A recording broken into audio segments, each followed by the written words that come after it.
When all that's said and done, let's get into it. It's been a rough little while, Armada.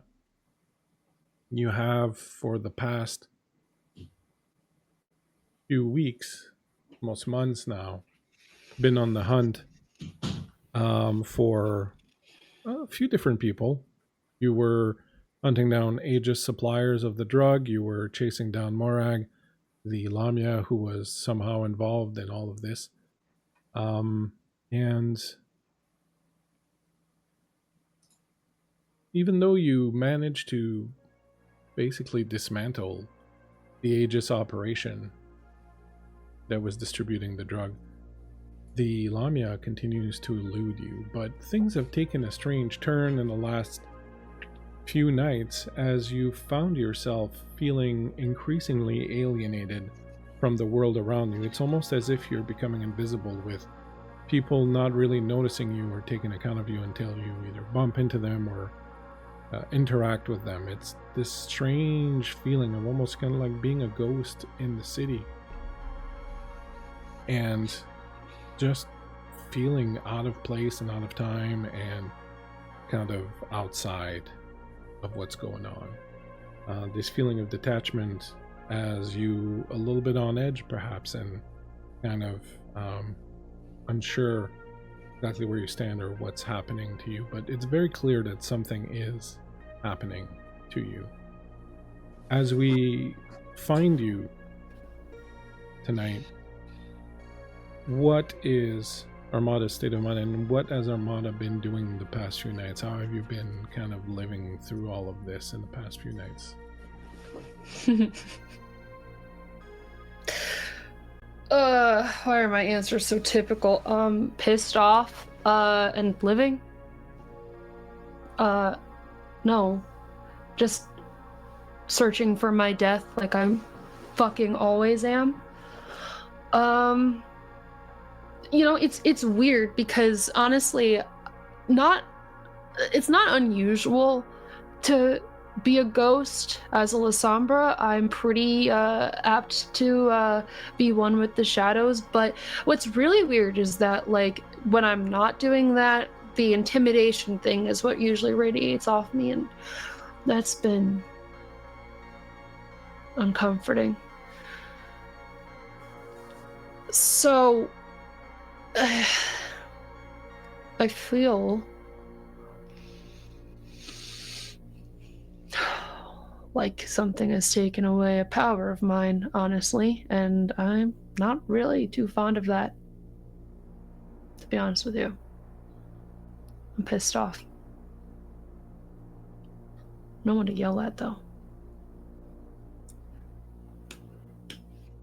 Pissed off with no clear idea of what to run your fist through. It's just Not so without many reason. things that are kind of piling up on top of one another, things that are almost immaterial, hard to touch, powers beyond your immediate grasp. Yeah. Yeah, that's a good way to put it.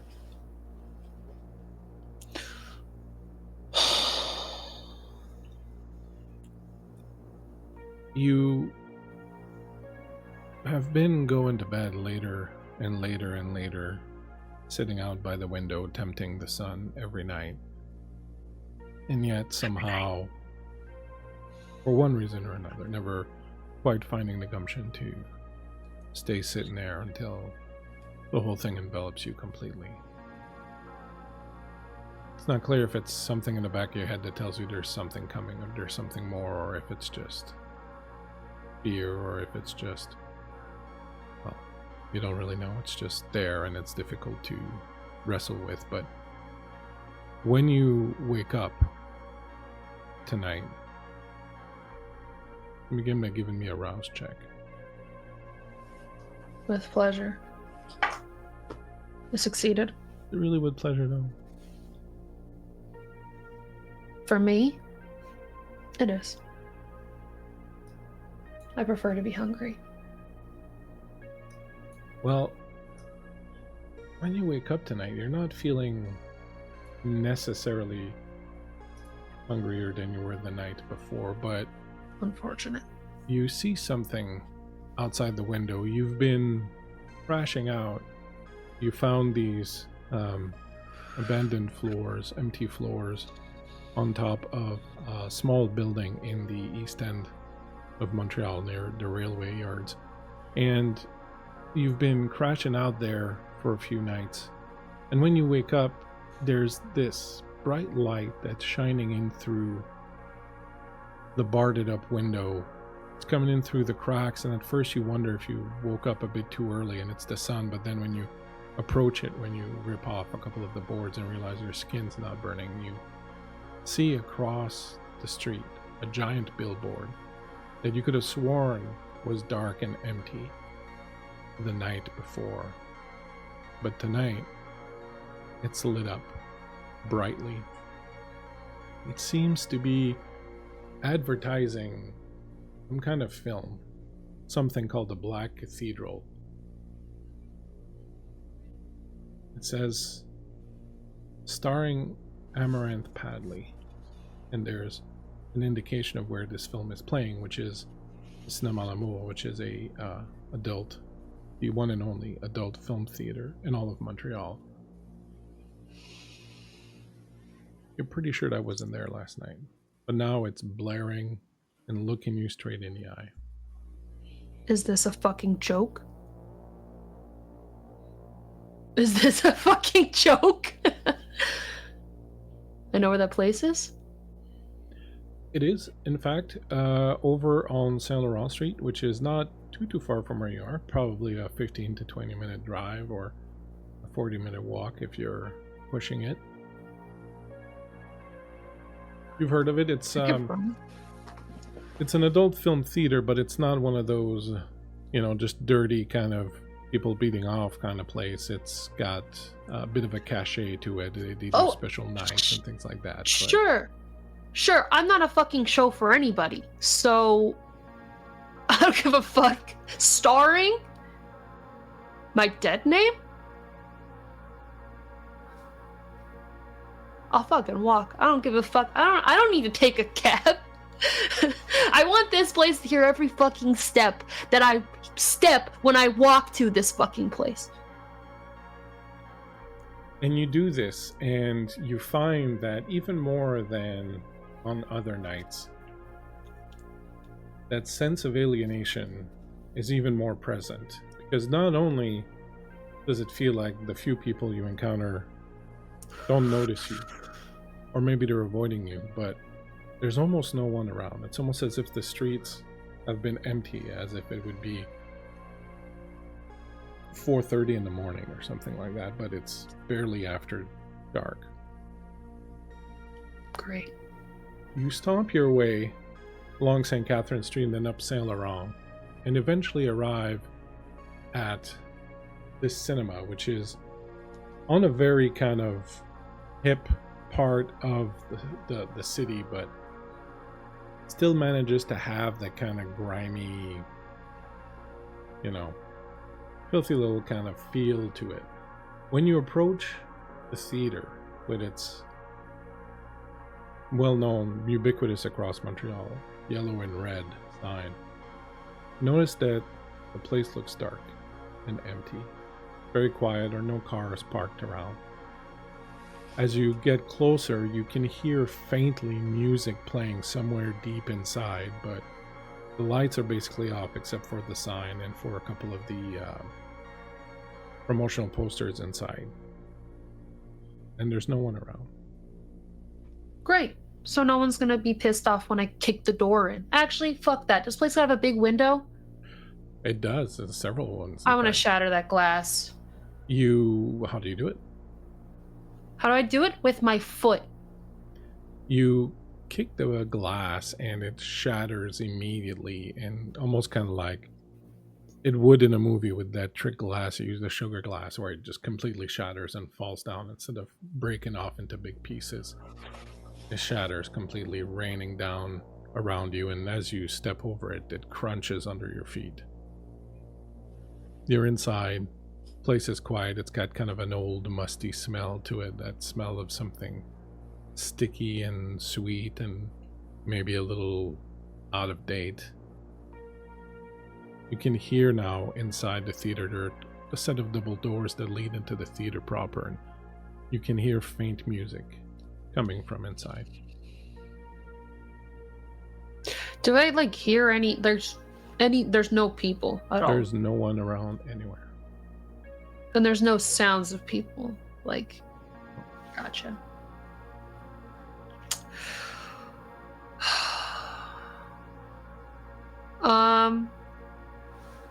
I'm feeling humorous. I'd like to grab myself a bag of popcorn. You go around the side of the corner. Now there's some popcorn left over. You figure it's probably about a day old. Is that going to be all right? I'm not eating that shit. You load up on a bucket full of day-old popcorn without a problem. Wait, they got those, they got the snow caps? Yes, there is a machine there for that. Perfect. Wait, like a vending machine? No, like a machine that makes the... Oh, what did you say? No, those I was thinking snow caps, cone. the ones that the little like Hershey Kiss things, the little white dots on. Right. Sorry, in my mind I was thinking snow cone. I was like, well, okay, sure.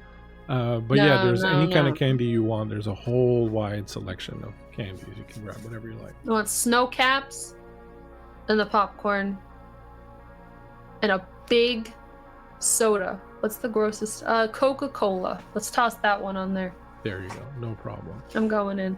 You pour that out. You grab all your goodies. You walk up to the theater door, which I imagine you kick in. Oh yeah. I don't have hands.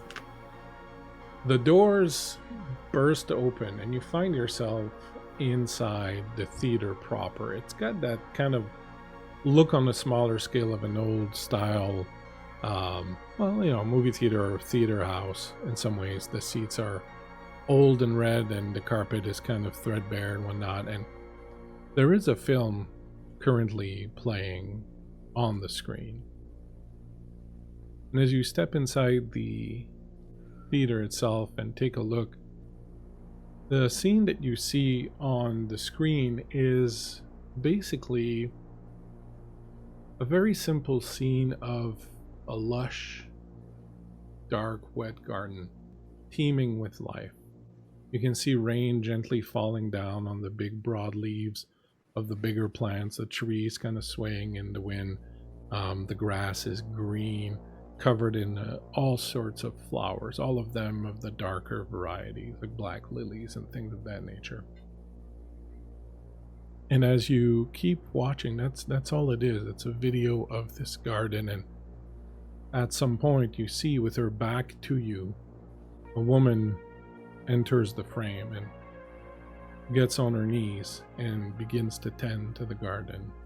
And as she does, she's whistling a tune, and as soon as you hear the whistling, it kind of sets your nerves on edge a little bit, because you remember that tune. You remember that whistling sound.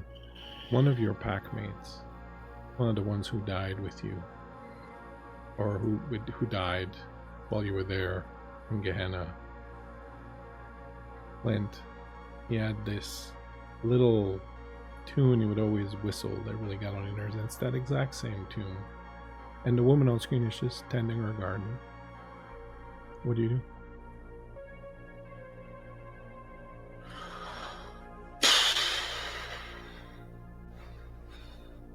Other than get taken aback by that. What does the woman look like? You can only see her from the back. She looks to be very kind of tall and willowy, with dark skin, long, straight, dark hair. That's all you can really tell from where you're seeing her. No one I would know from the back. No.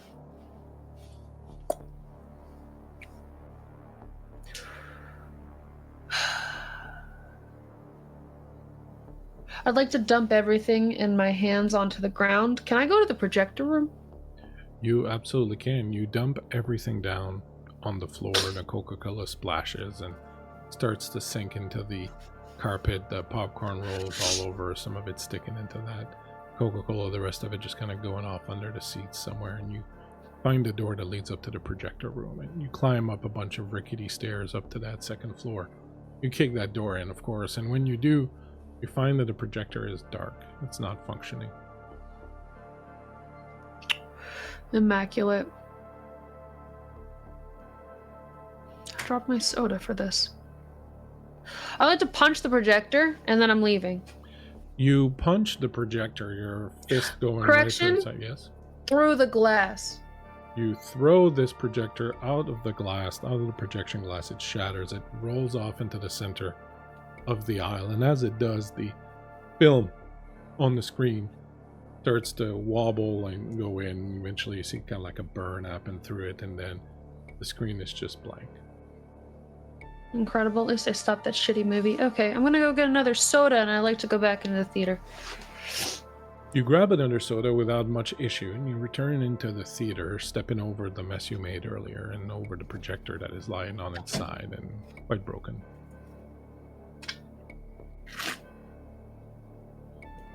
Cool. I spit on the projector.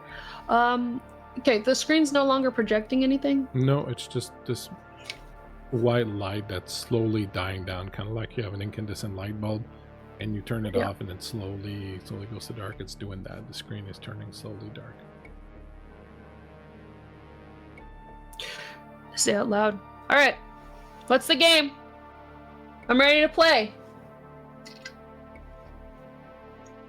You hear a voice that echoes throughout the theater, and it's a voice you recognize. It's the voice that you associate with Grandmother from the Abyss, but it sounds more youthful and with a lot more vitality in it. It says, Amaranth Badly, you are old, and the blood in your veins is powerful. You need no invitation or portal to disappear. Join me in the darkness and we may talk. Well, at least I can do that now with that god-awful light on.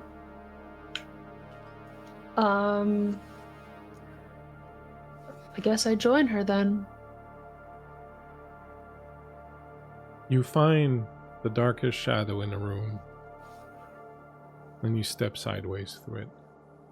When you do, you enter a dark void that is at once familiar and a little unsettling, and you smell right away the smell of wet earth, of loam, of leaves and trees and flowers, and you don't see any of that, but there's that cloying smell of all these things now kind of filling your nose and detaching itself from one of the shadows. You see the figure of a woman, not what you expect, not what you've seen before with Grandmother, but a tall, lean figure with dark skin and long, straight, dark hair, and her features are strange. When you look at her, her features are like a mix of all the different types of features from every race and every culture in the world. The shape of her eyes, her lips, her nose, her cheekbones, everything. It's all like bits and pieces from every type of person that's on this planet.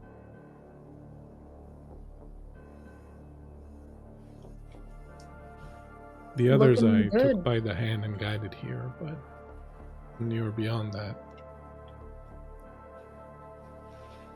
Okay. So they invited me to a showing starring myself because, what, we were trying to piss me off? No, this is, in essence, your starring role. Your moment to be the sole person with any control over your destiny.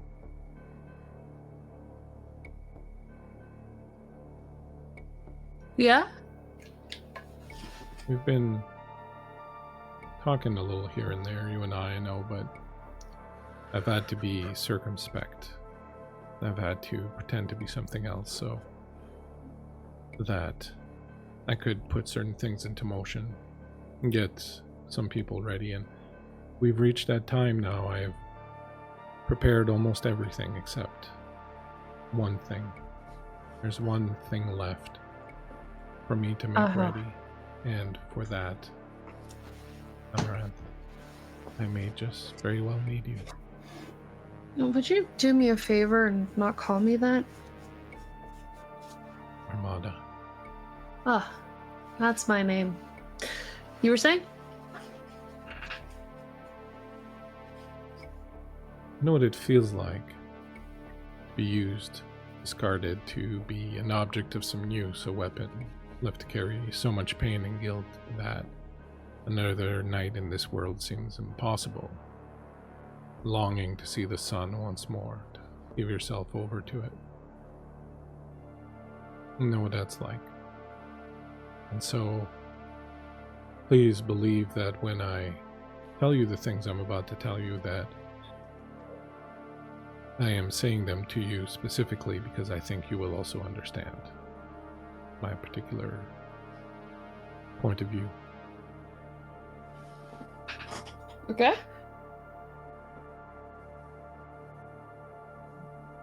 Bride of the Desert. What happened there?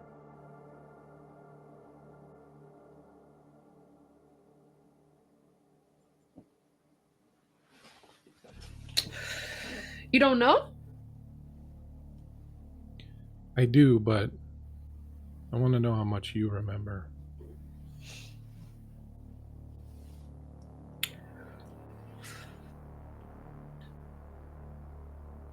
You gonna tell me what I remember, or do you want me to tell you what I remember, or what? I want you to tell me. What? I want you to tell me what you see of it when you close your eyes, what you remember of it. Then I'll see if I can't help you fill in some blanks.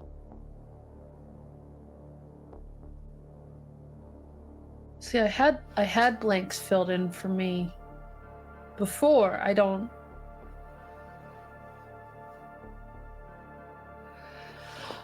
know.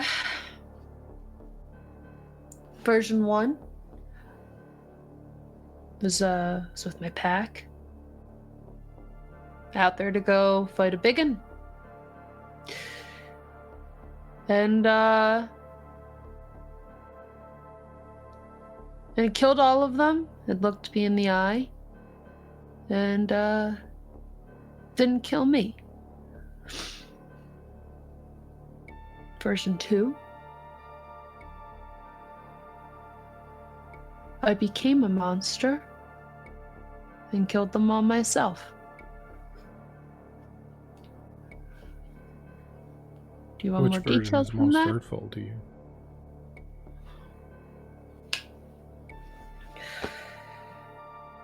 Version 1, actually, because all I've been fucking trying to do is die. So why let me suffer more? Why is that? Armada, why is that all you've been trying to do? Because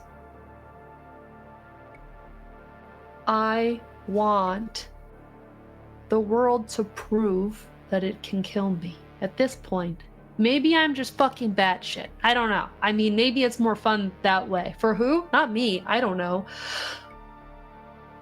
But nothing's killed me yet. I mean, if that version is true, if that version is what it is, I literally stared one of those things down and it still said no, then what the what game am I playing here? Are you so tired of your own life?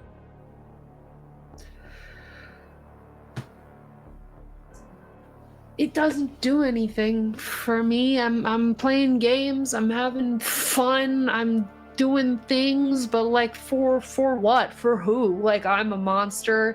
Anybody like me is a monster. People, the kind, they're garbage. This whole thing, this whole place needs to blow up. You know that I think that.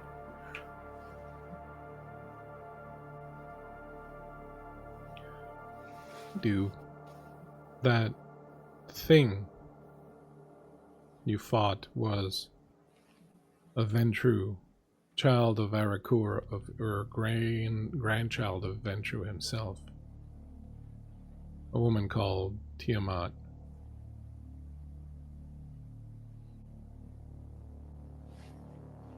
Do you know anything about her?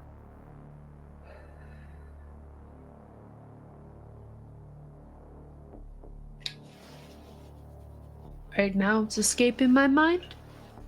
She reminds me of you a lot, which is interesting.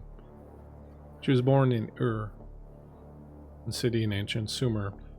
Her father named her Lantla and quickly got rid of her since he had too many daughters. A woman who was known to be a witch took Lantla into her custody because she saw power within the little girl, but foolishly, the witch told Lantla so. Lantla began to covet this power that the witch spoke of, but neither of them could make this power manifest. Lantla grew frustrated. Because she was good for nothing else, the witch gave Lantla only menial tasks, which further frustrated Lantla. So Lantla started spending more time at the marketplace instead. This angered the witch, and she started beating Lantla into submission. The beatings got worse, the older and more senile the witch became. One night the beatings were particularly severe, and Lantla lay on the floor half dead, when the witch approached again with a hatchet in her hand. Lantla raised her hand in terror, and an ancient word of magic formed on her lips. With a shriek of horror, the witch burst into flames and burned from the inside out. Lantla was saved from the mob by a certain priest called Arakur, who was greatly respected. He prevented Lantla from being killed and took her into his ziggurat as a new wife. Arakur was a kindred, 4 generations removed. He was greatly interested in Lantla, how she could summon magic that way, so he embraced her. Years later, when he gave up defending the city, Lantla wouldn't, and she made a deal with a demonic entity called Drakenskir. This demon possessed her body, gave her great strength and power. She managed to defend the city, but afterwards realized that the demon had now stepped into this world. If she ever relented her grasp on it, it would rip through her flesh and set about committing the worst atrocities on earth. And so she had no choice. She was now the demon's prisoner and prison. Throughout the decades and the centuries since then, they have awoken periodically, usually to wreak havoc and destroy a city, a people, a nation. But the two are now intrinsically linked. She cannot let go of it for fear that it will destroy the world, and he cannot let go of her for fear that he will be sent back. That is who you faced. Tiamat awoke at Palmyra, the desert bride, where you and your pack were. A woman filled with anger, trapped in her own body, in her own life, unable to die for fear of what that might do, unable to live because of what she is. You should just do it. Unfortunately, these old ones have a very powerful sense of self-preservation.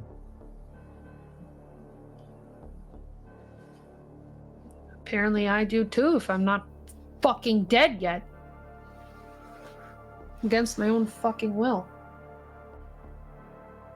Is that what you want most? To find the thing that will kill you? I just don't know what else I'm here for at this point. I don't have a fucking clue.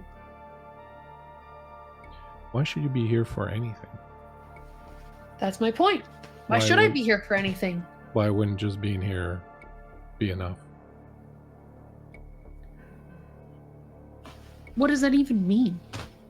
What does any of this mean? Like, when you have eternity for anything, what does anything mean? Nothing has meaning.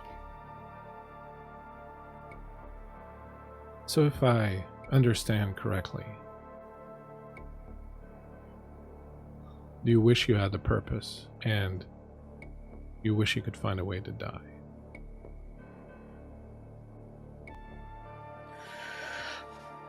You know, I've had a lot of purposes. But they were never yours. They They're were never always mine. given to you, That's true. right? They're always given to me, yeah. I mean, this feels given to me. Whatever you're about to propose feels like you're about to offer me something. Something that I imagine is going to serve you. I am going to offer you something, and it will serve more than me. It will serve everyone and everything, and you will have to completely excise yourself from that. You will have to sacrifice everything for everybody else, but in doing so, you will achieve your goals of having a purpose and of dying. Sacrifice everything for everyone else. Mm-hmm. Don't worry. They won't get to go much further than you do. Because my goal, my purpose, is the total destruction of everything that walks on this planet. You want to destroy it all too. The garden needs to be raised so that it might grow again. The mistakes that were made in the beginning are too entrenched now. They cannot be fixed. They have to be erased, and everything has to start all over. And that is what we're going to do. Hold on. You say you want to destroy everything, but that means you have hope for something new to come on the other side. Something new always comes on the other side. And I know that it will, because I will do it. Well, not me specifically, because in my role as a destroyer now, I cannot be creator, but the one who carries my seed will start all over. One who carries the seed. Not fail where I failed. Not be duped where I was duped.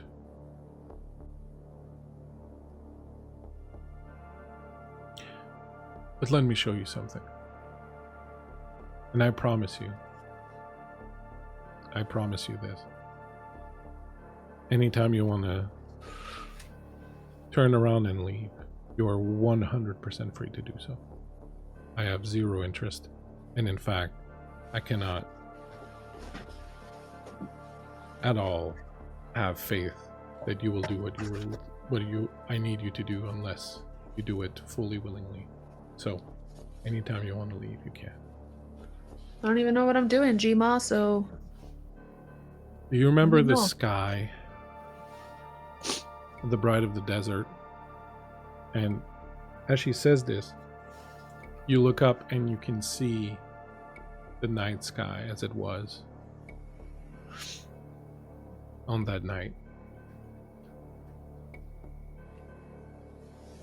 The same constellation, the quiet, the empty desert, the ruins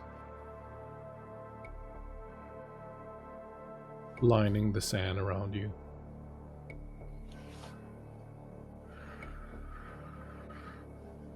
Well, it helps when you show it to me.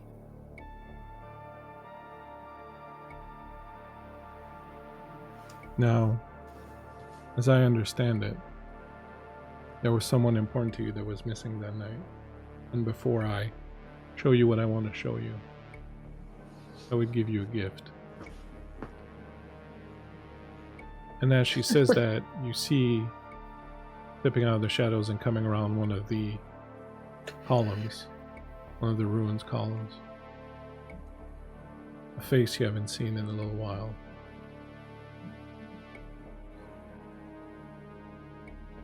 She looks around as if lost, as if she doesn't know where she is. Her silver hair shines in the starlight above. No.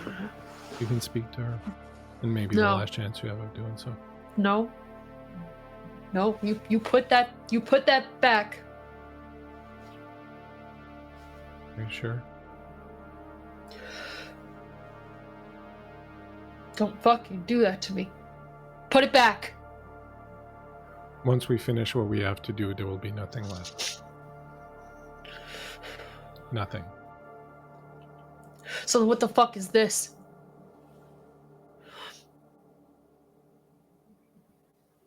I tell you I have nothing, so you say here's the one thing that you ever had?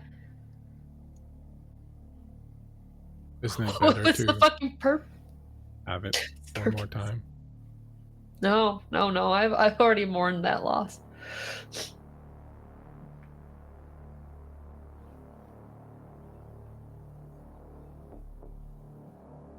She walks around the column.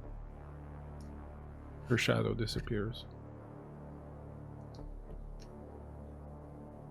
Thing about Ophelia was that for a very long time it believed in me, it worked in my name.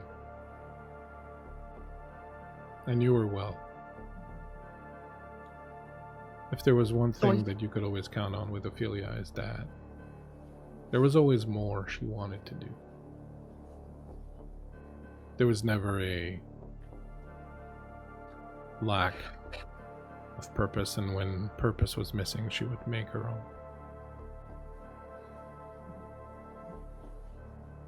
Yeah. That's why she deserves to be here more than me. People who took her away from you were the same people who put you in the positions that you've been in all your life. Men who wield power over us, pretend to care, pretend to understand. She was killed by Tracy, the Kindred you met in Quebec City, that you befriended. Yeah.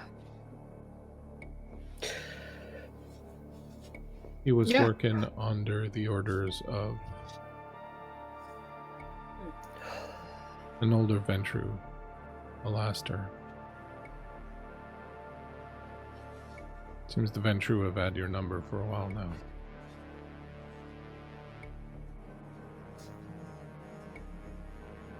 Yeah. What is worth saving in this world, Armada? What of all these people that you've met, all the people that have come into and out of your life in the past hundreds of years, what from all of them would you think is worth saving? None of them. Like I don't know how to get this through. The other side, the like rebuild that you have on the other side of destroying everything isn't worth anything. Because this will just happen again. No matter how fucking hard that you try to destroy what this world has become, it will always happen. Because everything that exists here is a glutton for punishment.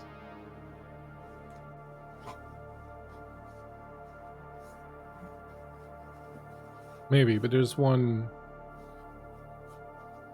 truth in nature that none of us can escape.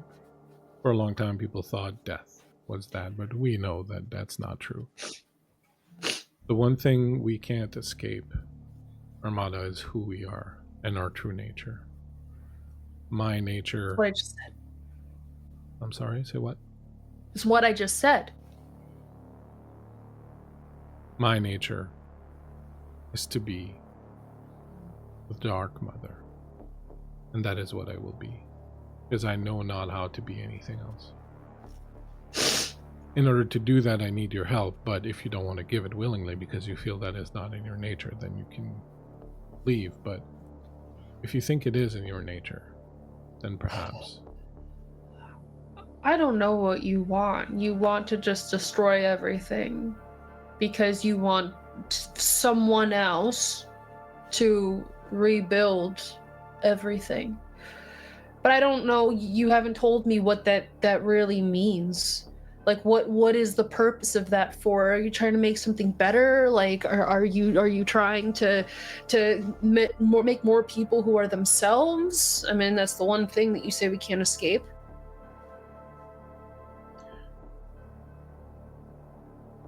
Before I tell you all that, I need to know one more thing. I need to know that you are in fact the person that I need. And so I will leave you with this for now. Sometimes the hardest thing to do is nothing. And sometimes sacrificing ourselves and what we want is the only thing we have left to give.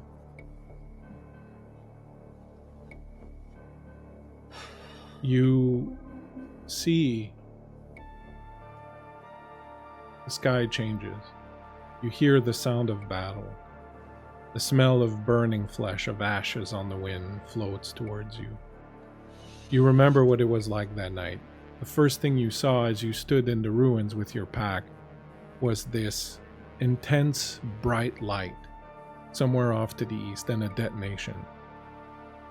The wall to the tomb where Tiamat slept had been breached.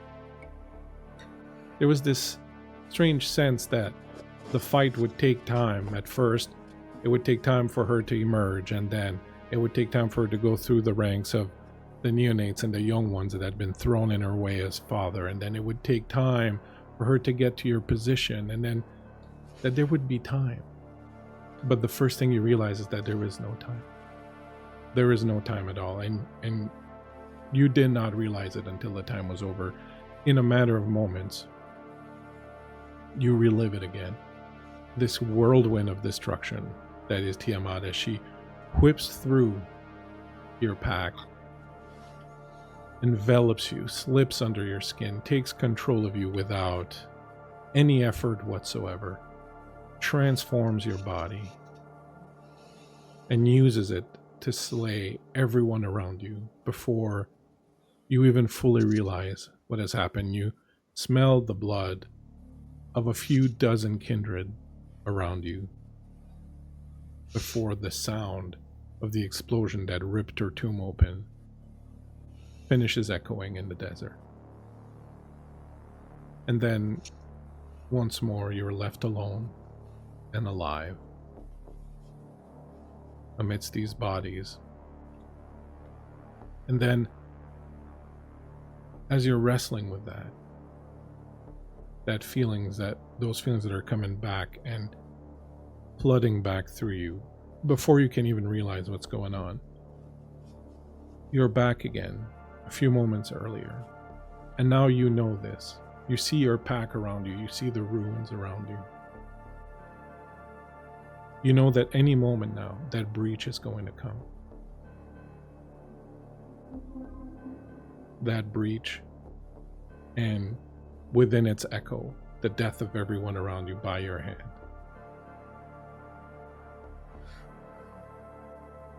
Everyone in your pack is anxious, energized. They're going to drink the blood of an elder, do what they've been training to do for decades or centuries. And you know that's not what happens here. But as you stand there, Armada, and know that this is what's about to happen again, you realize there's no way of preventing what's going to happen. There's no way of preventing her from using you as a weapon to kill your entire pack in front of your eyes. Or is there?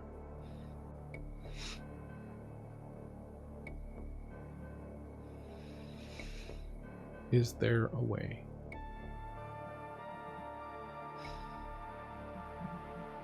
To stop her from killing them through me?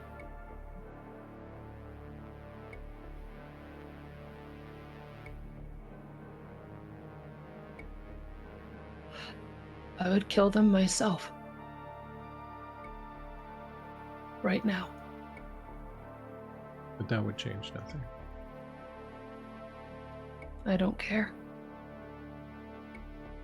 It's not for anyone. I don't do a show for anyone. This is for me.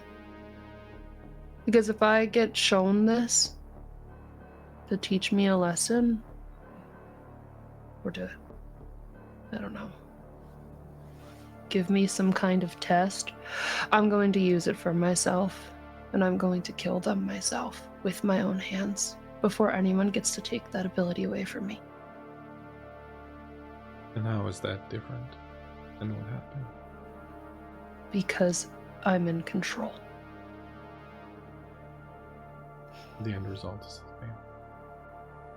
Who cares? I can't stop it, but I can choose who does it. Is there really no way of stopping it? Who cares? It's all for nothing. It's all going to be destroyed anyway. Because regardless of if she chooses me or someone else, she's going to try and do the same thing. And I don't care.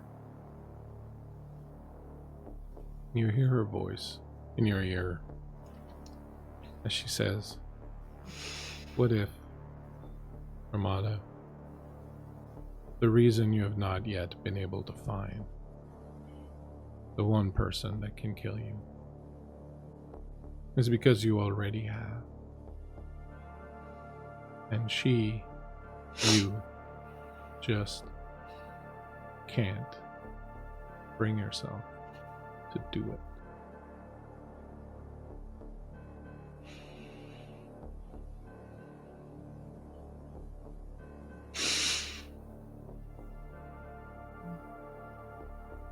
And it happens anyway.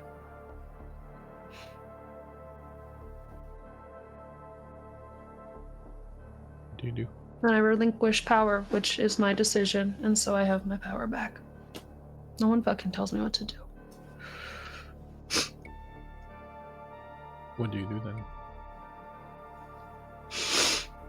If I can't kill them with my own hand, then I wait.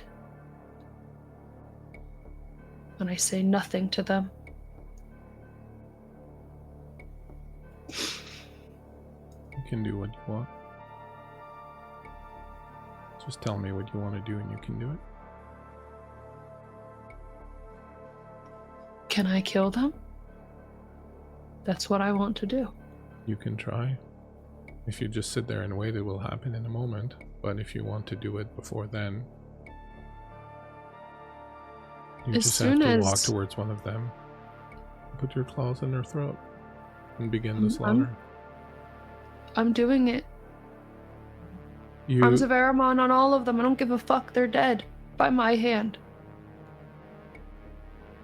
Step forward in the hot desert sand. A cool night with the desert, and your claws extend. You grab the first one by the throat, feel their hot blood pouring over your hand, see the look of horror and betrayal in their face. You realize that look wasn't there the night that you were possessed and forced to kill them, but it's there now.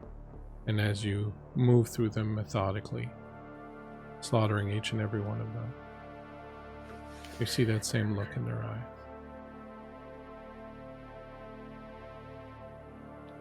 Moments later, the detonation occurs. Tiamat is set free. But you don't feel her presence. You don't feel her near you. You see her, a whirlwind of sand and hatred and ash and blood, floating away.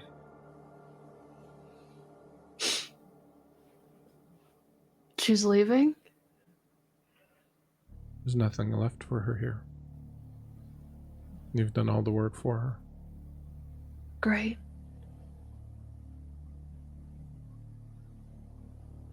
The night sky dims, becomes the ceiling of the theater once more. You're sitting in one of the chairs. staring up at the ceiling.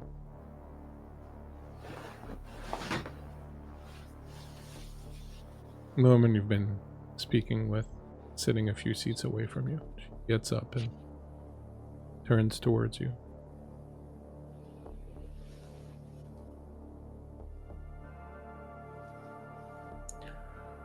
I am sorry.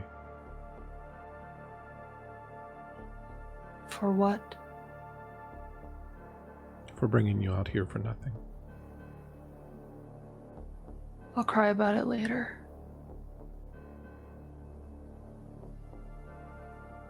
You do what you feel you must. It's a joke. I wouldn't cry. There's nothing to cry about.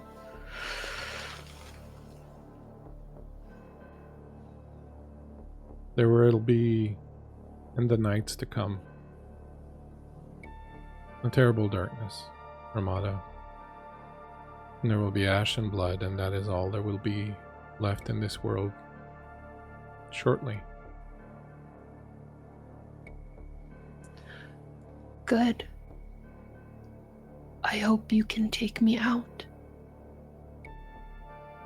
Would you like to die right now? Would you fight me for it? Or would you just take me out? Armada, I am your mother. I created you. You sprang from my blood and from my flesh. Ending you is easier than bringing you into this world. In which case, no. I'm not surprised. Perhaps someday you will find the courage to do what you need to do. That was not today. Apparently it's in a couple of days, so... Well, it may take a little longer. There's a long trip for someone to undertake. I had wished that you would be able to accompany them, to protect them, keep them alive. I was going to give you a chance to face Tiamat. But I need someone who is willing to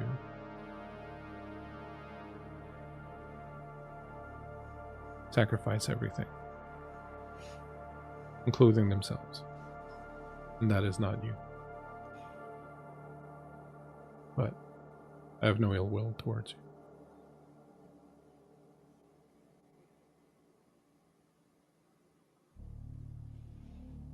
Is there something I can do for you before I go?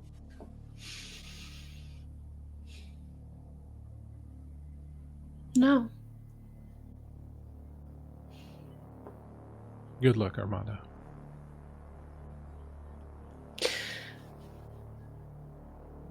Eat shit.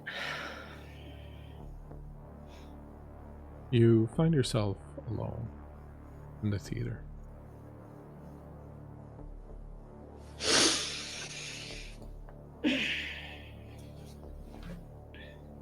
What would you like to do? Go over to my popcorn. I would like to pick a piece of it off the ground. Chew on it. And then I think I'm going to tear up all the upholstery on all of the chairs in all of the rooms of this theater before I leave. You tear through the theater just like you teared through your pack so long ago. The chairs offer just about the same amount of resistance. The upholstery is splattered everywhere like the blood of your packmates. Some of it clings to your hair, to your claws, to your clothes, just like their blood and their flesh did. And you stand amidst this destruction, everything around you laid to waste, gone. But you are still alive. Unfortunate.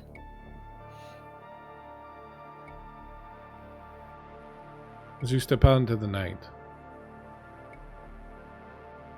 you see the streets have come alive again. There are people everywhere. Cars driving by. People are very aware of you. Steering clear, walking far around you, some even crossing the street. The city has returned to normal. You can feel its pulse beating in the night.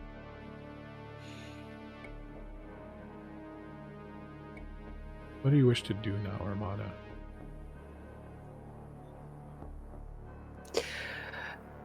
I kind of want to fuck up her plans. How do you wish to attempt to do that? I don't know. They said they were going somewhere? Mm-hmm.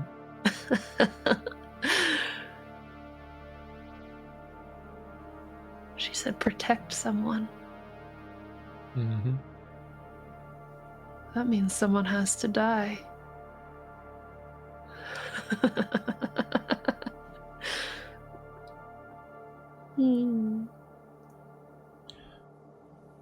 You turn away and head back down the street, down the sidewalk, hands in your pockets, thoughts in your mind.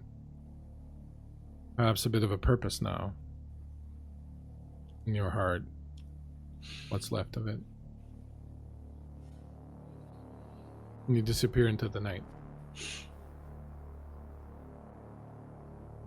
And that, my friends, is where we will end this prelude tonight.